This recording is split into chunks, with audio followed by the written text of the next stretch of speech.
Salut, c'est Romaric. Je vais te faire une petite vidéo de présentation d'un des jardins partagés que j'ai découvert à Grenoble. J'ai découvert il y a une semaine celui-ci. Bon, faut savoir qu'il y en a, je pense que c'est une ville qui est dotée d'un grand nombre de jardins potagers. Je connais pas le nombre, mais il y en a plus de 50. Je me demande même s'il n'y en a pas presque une centaine. Pas tous très actifs, hein.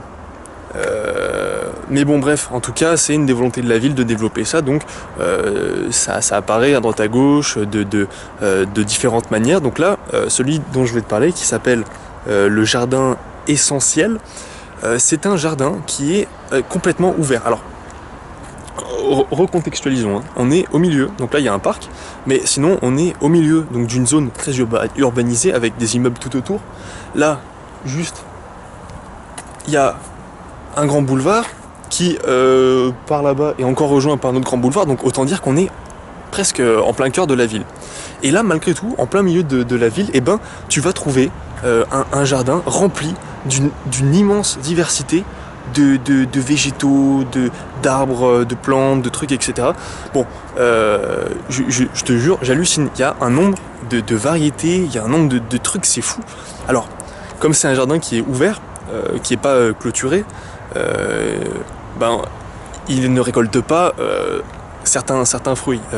Apparemment, bon, tout ce qui est courge, courgette, les gens se jettent dessus. Les haricots aussi, mais bon, tu vois, il y a quand même beaucoup de choses. Alors, il y a du décoratif, un petit peu, enfin, en gros, il n'y a rien d'inutile, parce que même ce qui est décoratif, tu vois, ça par exemple, je sais pas comment ça s'appelle, hein, mais ça se développe, ça envahit tout, tu le coupes et ça fait du paillage. Mais c'est pas les seules choses qu'il y a. Il y a, je vais pas te faire un tour détaillé de ce que tu peux trouver, mais tu vois, bon, il y a des blettes, il y a des blettes qui produisent des graines, parce qu'en fait c'est un des intérêts des jardins en ville, c'est que tu vas peut-être pas manger les légumes, mais tu vas en tout cas récolter des graines et tu vas pouvoir les ressemer ailleurs, chez toi, dans d'autres jardins, etc. Bref, tu noteras le joli petit hôtel à insectes. Bon, bref, en tout cas, il y a une telle diversité de choses. Je pourrais t'en citer au moins une vingtaine, c'est sûr. Je sais pas, ça doit faire au total peut-être 200 mètres carrés, il y en a là-bas.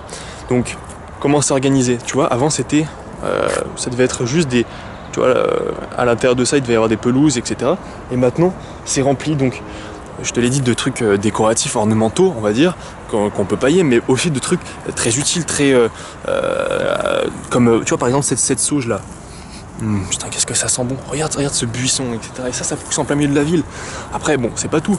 Là tu peux trouver des choux. Ça je sais pas trop ce que c'est. Mais bon, voilà, il y a une diversité du panais sauvage. Regarde, du panais sauvage, la taille que ça fait des jolies fleurs jaunes. Et là, il y a des... Regarde.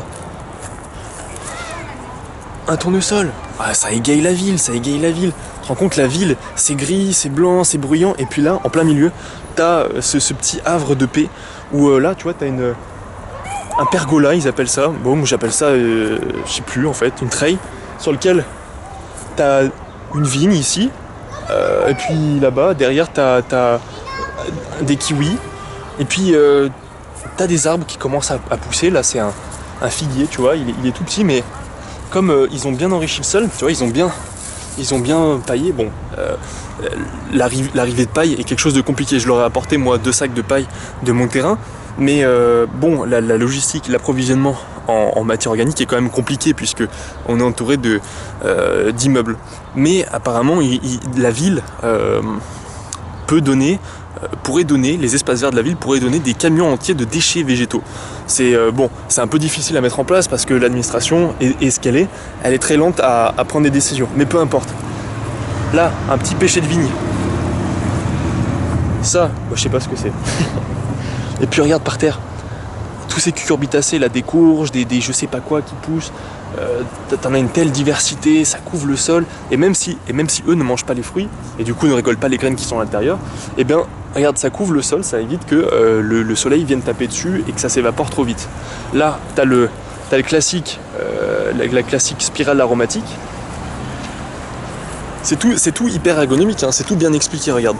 Tu as regarde, du thym, de la ciboulette, de la sauge bicolore, attends, bicolore carrément, de la lavande blanche, de la sarriette, et tout ça, mais tout ça, c'est tu vois, alors quelqu'un qui serait pas habitué, il voit ça, il se dit mais pourquoi il y a un terrain en friche comme ça? Puis là tu commences à te pencher, tu commences à regarder ce qu'il y a, et puis tu comprends qu'en fait tout a une utilité. Même toutes ces grandes plantes, et ben, une fois qu'elles seront par terre, et ben, ça fait du paillage, ça se décompose, ça améliore le sol, enfin c'est incroyable, incroyable. Regarde-moi ces consoudes de fou, regarde-moi cette consoude, elle est incroyablement immense, ça pousse, mais alors ça, c'est forcément, ça pousse bien. Et là, regarde-moi cette jolie plante, échinacée, voilà. Après, bon, je continue de te faire une petite visite, hein. Je suis pas exhaustif parce que je connais pas encore bien, c'est la deuxième fois que je viens, mais regarde, hop, tu vois là, tu dis oh là, regarde l'herbe et tout, et puis tu regardes, ah bah tiens, mais c'est quoi ça? C'est de la menthe, et tu vois, ça va faire des graines et on va pouvoir les ressemer, on va pouvoir faire de plus en plus de jardins à travers la ville. Regarde-moi ces roses trémières, ne sont-elles pas de toute beauté? Puis là, on a des bacs, la ville met à disposition des bacs pour que tu puisses jardiner dans la rue. Si à l'occasion, je te montrerai ceux qui sont près de chez moi, des mecs comme ça qui ont installé, enfin des mecs, des gens qui ont installé comme ça en bas d'un immeuble. Voilà. Arrêtez de faire du bruit, bon sang, on est dans un jardin potager là. Regarde, tu vois, je te dis, là c'est l'axe. Il y a des voitures qui passent, mais c'est pas grave.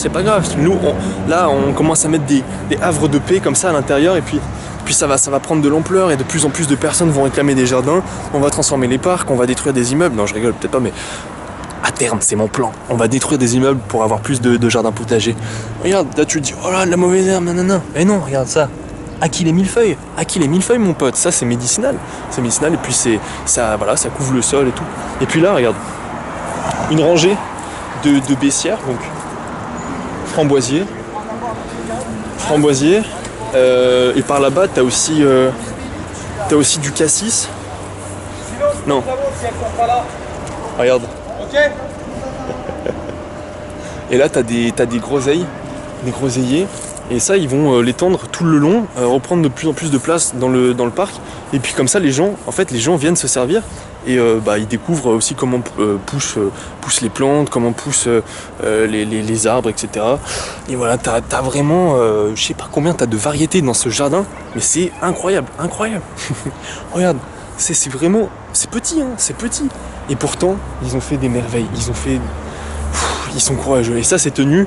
Alors, il y a une dame d'un certain âge qui s'occupe apparemment, qui est la plus active, et puis il y a un couple qui a quoi, 27 ans je crois, et qui s'en occupe régulièrement. Mais bon, tu vois, c'est difficile de motiver les gens. En plus, tu leur montres un jardin comme ça, ils disent mais c'est quoi ce bordel, c'est quoi ce truc, ça ressemble à rien et tout. Mais en fait, il suffit d'avoir des yeux, hein, que ceux qui ont des yeux voient, et que ceux qui ont des oreilles entendent. Regarde, là, un petit bac dans lequel tu as des tomates et tu as des courges. Et voilà, bah c'est ça. Voilà, c'est ça. Qu'est-ce que c'est? Ça serait pas, regarde, on dirait presque des patates douces. Bon, je suis pas sûr là-dessus, hein. Mais bon, t'as une. Moi, j'hallucine, hein. Quand j'ai vu ça pour la première fois, j'en ai vu un autre aussi qui est lui fermé, mais qui a aussi une très grande diversité de végétaux, etc. Regarde comme c'est beau ça. Tu sais ce que c'est? Ah, t'en as déjà mangé, ça c'est des artichauts. Non, c'est des artichauts. Voilà, faut juste avoir des yeux, faut juste comprendre. Et puis, même si ils mangent pas les légumes, bah je te dis, tu vois, moi je passe là, tac, et regarde qu'est-ce que c'est. Tu vois à quoi ça ressemble? Je fais ça, et voilà, j'ai des graines de blettes à planter chez moi. Voilà, tranquille. Il y en a tellement de toute façon. En fait, c'est ça, c'est que si c'est pas mangé, au pire, ça sert à reproduire, quoi. Donc voilà. De toute façon, c'est un peu polluer la ville, donc je suis pas sûr que moi-même je mangerais des légumes, mais moi, ce que je veux, c'est mettre du vert, tu vois. Hein. Après, que je le mange ou pas, peu importe. Là, regarde-moi cet immense noisetier là. Qui va donner des noisettes, peut-être dans le futur. Je sais pas pourquoi il en met pas. Peut-être que, tu sais, il y a eu un gel en mai là. C'était un truc qui a tué pas mal de les fruits quand ils étaient petits. Là, regarde-moi ça.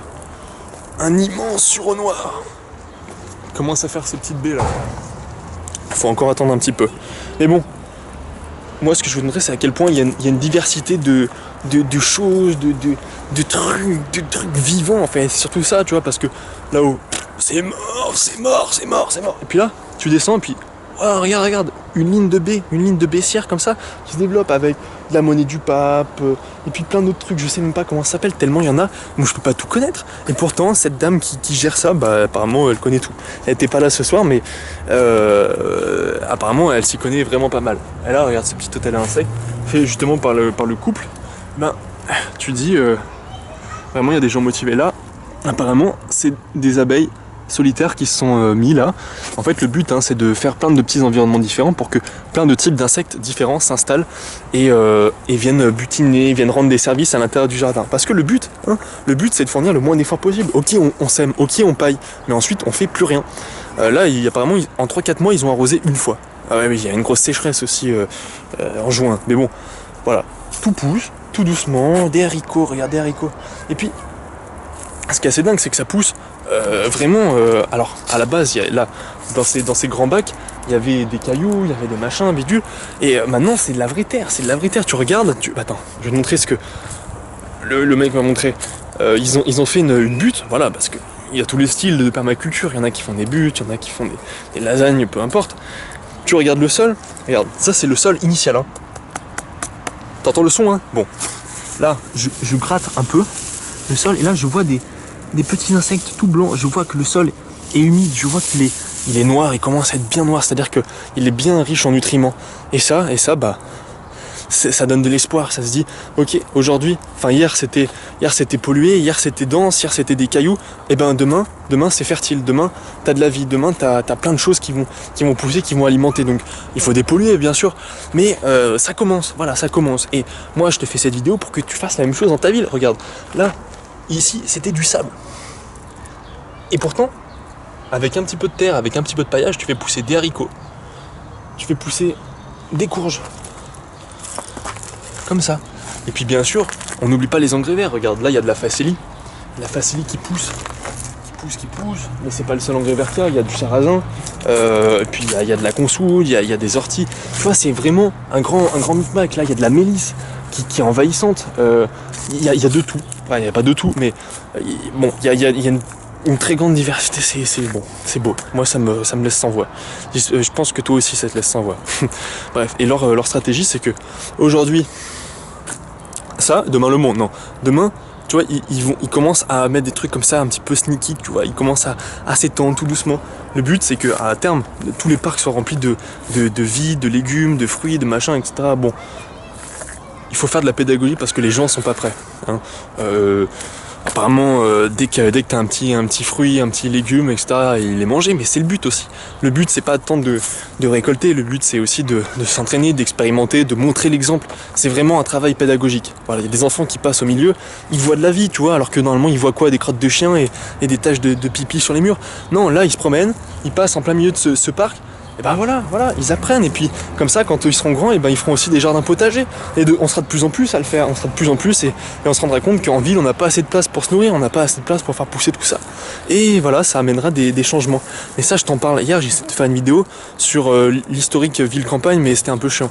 Alors je vais juste expliquer ma vision du futur, mais ça fait partie de ce processus de transition, de commencer à se rendre compte qu'en fait la ville c'est stérile, et que nous ce qu'on aime c'est la vie. Et comme on aime la vie, et on va chercher à la développer. Voilà, j'espère que je t'ai convaincu. Et je vais faire un peu le pas très sympa, mais je vais te finir pour te montrer à quel point ça fait une différence. Tu vois, là c'était très fleuri, puis là je me tourne et voilà, on n'est plus du tout dans un jardin, on n'est plus du tout dans une future forêt comestible, on est en ville, on est dans un milieu complètement urbanisé, complètement stérile, avec que des humains et des mouches et des trucs comme ça, alors que là, waouh, on a ce potager, tu vois, bon, tu vois, ça donne de l'espoir. Allez, j'espère que toi aussi ça t'a donné de la motivation. La permaculture est une solution, il faut la développer, et pour ça, il faut du temps, de l'attention, il faut choisir, faire des choix. Sur ces bruits de voiture, je te laisse et je te souhaite plein de bonnes choses.